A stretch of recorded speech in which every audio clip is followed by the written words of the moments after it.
All right, from your left to right, we have Brandon Newman, Fletcher Lawyer, and Zach Eady. Please raise a hand. I'll try to get a mic to you. Brandon, just that last three to feel good coming off the hand?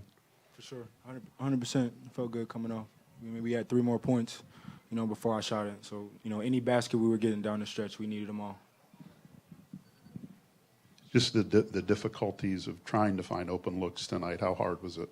Oh, yeah, we're playing a Big Ten team. We're playing, a really tough team who, is really, really good defensively. They like to clog up the paint. They try to force tough catches. They stay locked in our shooters. So, any open look that we get, we got to let it go. Fletch, there was the sequence there in the first half where there were a bunch of turnovers. You were having a hard time getting into your offense. Was that more Rutgers, or was that you guys maybe losing your poise a little bit, or how did you kind of view that in the moment? Yeah, it was obviously a little bit of pressure, and they caught us off guard a little bit with the press, but things we got to be ready for. We put some guys in tough spots, catching corners, catching it in traps. So really just making the right play and sticking to what we do and running our press breaks and getting the ball in the right spots. Fletcher, Brandon, you guys obviously been struggling shooting a little bit. How good did it feel to see some of them go in there in the second half? I think it was 5 for 12 after halftime. I think the amount of work me and him and the rest of the guys put in, we know they're going to fall. Obviously, nobody's perfect. The shots aren't going to go in every night, but we're going to continue putting in the work. And but yeah, it feels good to see a few go in. But obviously, it's not the outcome we want. But yeah, we got to keep working. Zach, take us through that last play on kind of from your standpoint there. We got the shot we wanted. We just didn't go in. I mean, I felt like we had pretty good ball movement. I'll live with that shot every single time at the end of the game. It just didn't go in this time. Zach, in the second half, was there anything different you were doing? Was that just a matter of foul trouble in the first, being able to stay on the floor in the second? Yeah, I got to stay out of foul trouble in the first. Obviously, I picked up that quick early one. Second, I picked up pretty quickly too. I got to be able to play more minutes in games like these. And when I bench myself with foul trouble, it's something I can't do. Zach, were you trying to go quicker in the second half to avoid maybe the double and triple teams? Yeah, that was the emphasis kind of put on me by one of our coaches, PJ. He said, just really try to go fast, break the double, don't let the double come. And then when the double came, I tried to make the right reads out of it. Fletcher, it's obviously going to be forgotten a little bit, but can you take us through the sequence that you hit the three on and what went through your mind when that ball went through the net? Yeah, we just did what we were supposed to do. We threw it into Zach. They doubled. We kicked it out. We made one more pass, and the shot went in. Things happen when you make the right play. And same thing happened in the last play. Shot just happened not to fall. So it's the shot we want and the shot we're going to continue to get. Brandon, just I guess the challenges of containing Mulcahy there coming off those curls, and then Zach too also, because he was kind of coming at you. What were kind of the challenges of sort of bottling him up there at the end when he was able to make some plays? I mean, we just kept letting them get the ball back. We kept letting them get, second cracks at it. We were supposed to, whip him coming off those DHOs, and we were able to make him miss a couple times, but he ended up getting the ball back and putting it in. So. Anything else? Cool. Thank you, guys.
Hello, everybody. We got Coach Peichel here, along with 3 of our players. We have a Zoom going on as well, but we're going to let everybody who's here in person ask questions first. I'll let Coach Peichel start it off with an opening statement. I have a ton of respect for Matt and the program here. Purdue is excellent, and the environment's, second to none. So fortunate these guys came. I knew it was going to be a battle all night. Made some big plays, down the stretch, but excited to come away with a win on the road in such a tough place. So, but much respect for Purdue, and they play hard. They're well coached, the whole thing, and tough environment. Questions? Yep. Paul, let's start with you. Watched you over the years play at Rutgers. Last 5 minutes and 31 seconds of the game, only once down the floor did you not touch the ball. Game plan in there because you made a lot of huge plays down the stretch for your team in order to win the game. I think the last 5 minutes, I think probably 4 guys on the court touched the ball every possession, and that's a part of who we are. We share the ball, we play hard, and it found me, but I think the ball touched everybody. I know it touched Cliff every possession too, so I appreciate it. Next. Okay, could you just comment on the defense in this game? I mean, it was pretty intense out there. Just your thoughts going back over it. Yeah, I mean, we have a really good defense. We pride ourselves on defense. Ever since I've been here, Coach is definitely the best defensive coach I've ever seen. And they played hard defense. We played hard defense, but yeah, I'm just proud of our team. Right here. For Cliff or Paul, you guys were both on this team last year. Is there anything you learned last year playing Purdue, playing a top team, you were able to apply to tonight? For me, as a team, last year, we just put the effort and energy toward the game we won. So we just bring that into the game, energy every time. All 40 minutes, we gotta play hard, more effort and energy every time. Next. Right here. Yeah, Paul, just you were able to have a lot of success on those dribble handoffs, kind of getting downhill, getting Edie to back up. Anything in particular about Purdue's defense that you kind of saw opening up? They play full speed offense. Everything they run is hard. We ran real hard on our offense, and guys got me open. Cliff did an incredible job this game. I think he's the best big man in the country, and the ball found me, but it took the whole team for that to happen. Coach, to do this 2 years in a row, what's it mean to this program and this group of guys? Well, I mean, it's these guys. I think my assistants do a great job, but Paul's been through some wars, Cliff, and now we've added Cam to the equation. He's tough, but Caleb McConnell, these guys have been through a lot, and we've hit some obstacles this year too. But our league, you play great teams every night, so you got to be up for the task, and it's got to be a 40-minute war. Especially when you have a player like Zach Edey causes major problems, but we share the game, we defend, and good things happen, when you do that. So just real happy for these guys. And again, I got great assistant Carl Hobbs, Brandon Knight, TJ Thompson. They do a great job, preparing our guys. So it's credit to those guys and these guys for getting out on the court and doing what they have to do for 40 minutes. Cliff, you set up before thinking about Edie being on the floor. Of course, you played against him last year a little bit. What are some things that you went into the game thinking about Zach, and what are some things that after the game you're thinking about, maybe I should have done that or maybe I should have done this? As a team, one thing we was mostly focused on Zach Edey is not letting him get in the other shoe. So I should have did that more in this game, but there's sometimes I was late for the closeout stuff. So that's what I should work on more, moving my feet more. But as a team, we was able to stop them and we got the win.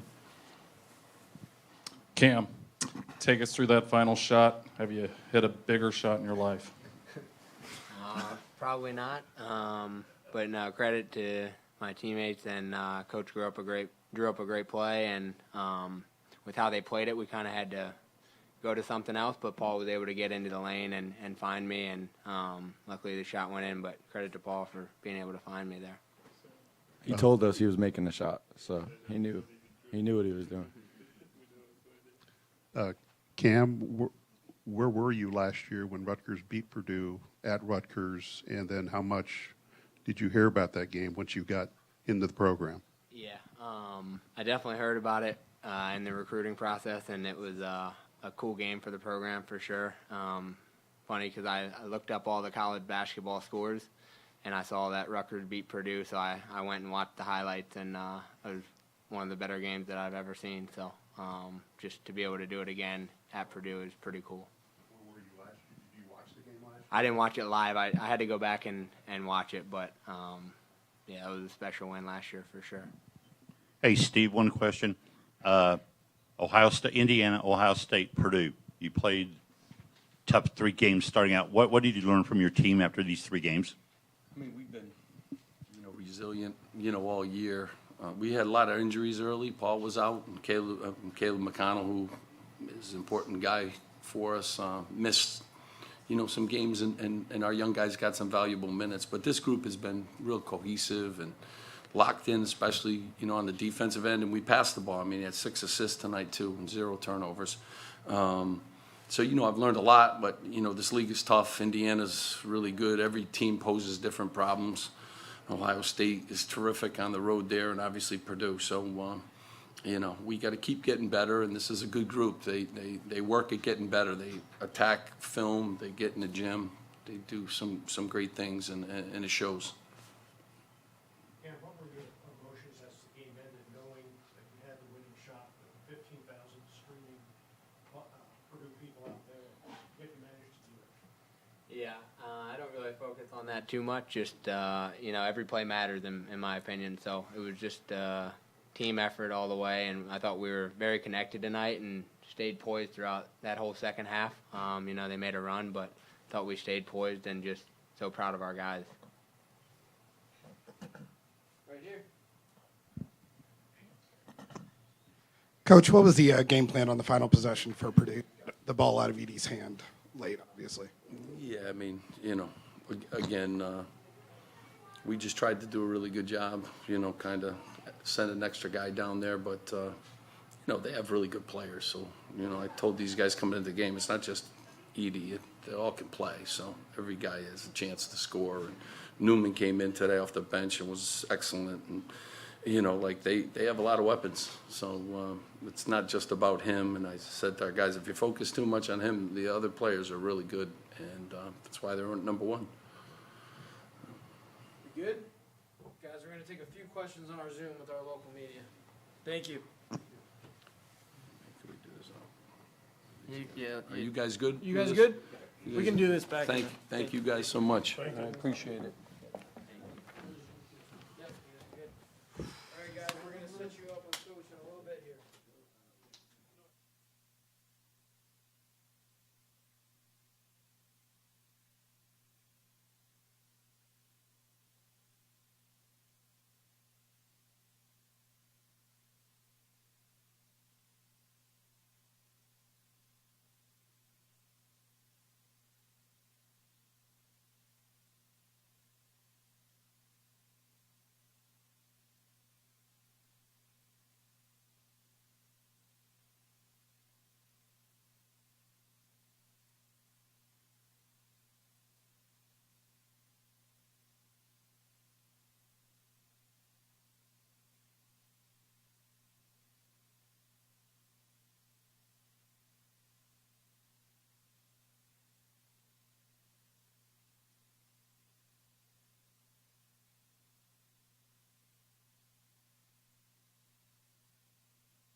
Painter. Once you raise your hand, we'll get a microphone to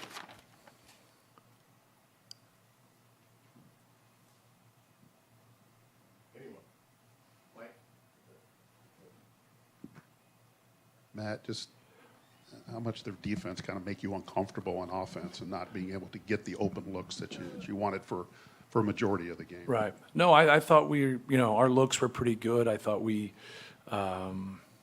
the turnovers for us, it was those empty possessions when, we had some perimeter shots in the first half that I just thought was us in terms of, taking tough perimeter shots. We got to be able to, have some discipline and probe the defense more when things aren't there and move the ball a little bit more. But the thing that jumps out for me are the turnovers. I thought we just had some unforced errors there, and they're a tough team and they fight, and they make it tough for you to throw it inside. They make it tough for you to catch the ball, but it's not impossible.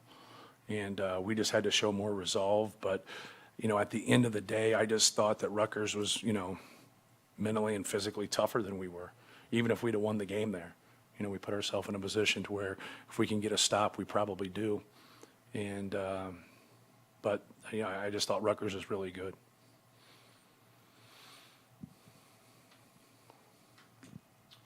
Just the challenges kind of in that last 5 minutes of keeping Mulcahy bottled up off those handoffs. Right. Just what was he either exposing your defense, or what could you guys have done better? Well, the couple of them we were supposed to go under him, and then we didn't. We stayed behind him. So with Spencer, obviously we were going to stay tight with him and McConnell.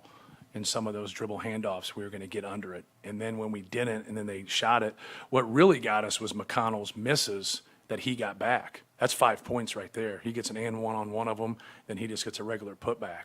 Like, we get him to miss on two of them, and then we don't get the rebound. There at the end when he backs, they went to some pistol action, and we were going to switch it.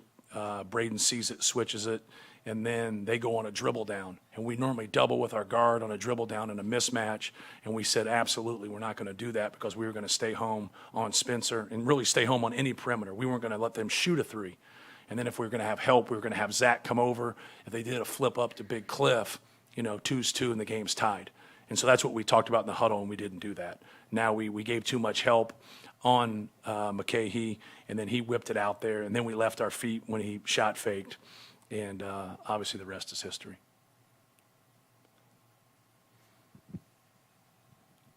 Matt, Zach went 7 of 9 from free throw line. Rest of the team went 12 of 19. Right. That was pretty big, I would say. What do you think? Is it just a one game thing, or what do you think with the other players? Yeah, it's hard to say because you're in the middle of a game and it's not one person missing them, right?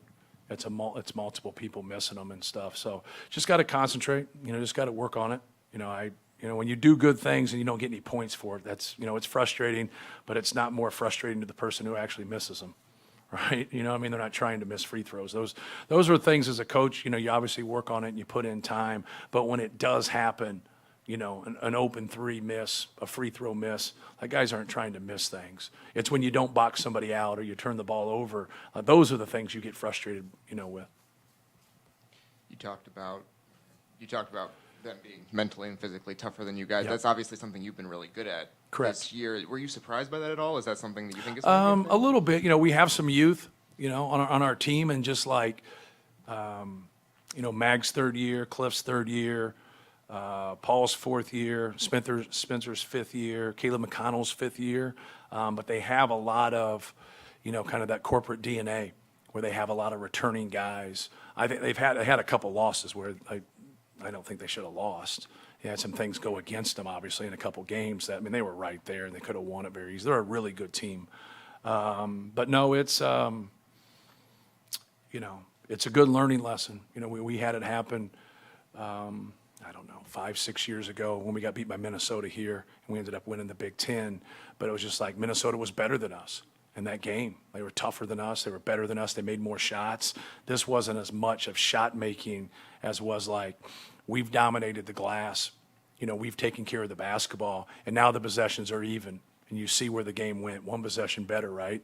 But we should have put ourselves in a better position by getting more of those 50-50 balls, having fewer turnovers. So now when you have 4 to 5 more cracks at it, you would like to think that, you know, that would have got us over the hump right there. But they were ready to go. You know, Zach getting in a little bit of foul trouble there was a little bit of it. I don't think it was a lot of it because he still plays close to 30 minutes, you know, in the game. But I just thought they were sharper than we were, and that's as much on our players as it is on me. Like, you know, you got to have your guys ready. You know, you got to get them, and so, you know, you can't jump over the fight. You got to go out and do your job. Matt, all the energy and emotion of this game, and you've got 17 after this as you chase the Big Ten. How do you kind of get your guys to maintain this or reset and go again and not burn out after just one of these? Yeah, worry about the next one. You know, it's 10 weeks. You know, guys look at it and you guys, you know, follow it, but you don't live it. Like, you don't live it. Like, this is, you can get yourself on a roller coaster if you want. You know, I'm not a big fan of roller coasters. So, you know, you got to get back to what you do well. And, you know, we got to take better shots. We got to get some perimeter guys that are consistent shooters. Like that would be a great start for us. But if you go and you take good shots and you miss them, like, I'm cool with it. Like, I really am. I think a lot of people that pick at you as a coach, they don't know shit when it comes to that. When you got guys that can shoot, man, you got to believe in them. I believe in our guys. There's not anybody out there shooting threes that I don't believe in. Like, they've proven that they can make them, but we're not right now. But who are you? Like, I thought our Davidson game was a fabulous win. 3 for 25 from 3. But when the ball was loose, it was ours. Our name was on all those rebounds. Our name was on all those loose balls. And tonight, you know, I would say they were a little bit better than us. The possession war was even, but I thought they were quicker to some balls tonight than we were, and we just can't let that happen. There's that stretch there in the first half, especially where there were a lot of turnovers and stuff, and everything just kind of seemed off kilter. What should your guards, specifically your freshman guards, take against playing against Rutgers style and the fact that they've got all 20-something-year-olds out there? Yeah, well, it's part of it. Like you want to play in the NBA, you know, you're 21 years old, there's 30-year-olds. Like, you know, it's just the way it is. Like, who cares? Like, go out there, don't make hook passes out of bounds. Like, throw the basketball, be fundamentally sound, and put the ball in the money. You know, pass the basketball to your teammates. Our first 2 or 3 threes, one guy caught the ball above his head, another guy caught it down like he was tagging somebody out at second. Like, put the ball in the money, man. Like, make good passes. You know, passing makes guys that can shoot, if you give them good passes, you're just going to raise their percentages. And so, like, our concentration level just wasn't there. Some of, like, the turnovers is one thing, but the other ones are now we get empty possessions because we get tougher shots because we're not making clean passes. To me, that's concentration when you're dealing with people that can do the job. And we have a lot of guys that can do that. So we just got to be better at it. Matt, you talked about this being a game like this being a learning experience. What do you want your team to learn? What can you take away from a game like this? Yeah, you want them to be physically and mentally tougher than they were. Like, that's I know that's a big picture, whole type of a statement, but that's what you want. And then just to clean up the sloppiness. You know, be better in your execution and running stuff. Be better in the details of how we're defending things. Like the one thing as a player, it's an unbelievable lesson. Like, put the onus on a coach. Like, always put the onus back on the coach. And I know that sounds kind of juvenile, but it's true. Like, just do what he says, and then, like, everything's good and play hard. Like, because now when you break that, see, the one thing when you don't do what you're supposed to do, there's other ways to do things, right? But we're all expecting you to do it that way, and when you don't, you disconnect us. And so, like, when you do your job and you do what you're supposed to, you figure that out as a basketball player. You get that figured out. It takes a little bit of time. Normally, when you sit, that normally figures things out real quick. Like, that's normally the best motivator, is just kind of sit and watch for a little bit and then be able to do that. We're close there, but we're not there. We got to keep working on those details, and that's something we've known as a staff. Obviously, when you win games, everything's great, right? And you get ranked high. But you still are making mistakes, and you're still having breakdowns. You guys just don't talk about it as much. And so for us as coaches, we always talk about it because we know it's coming. Like, you know, we know what's coming with Rutgers. Like, what Rutgers did tonight didn't shock the coaching staff. And we sold it and sold it and sold it like, hey, man, like, these guys are coming.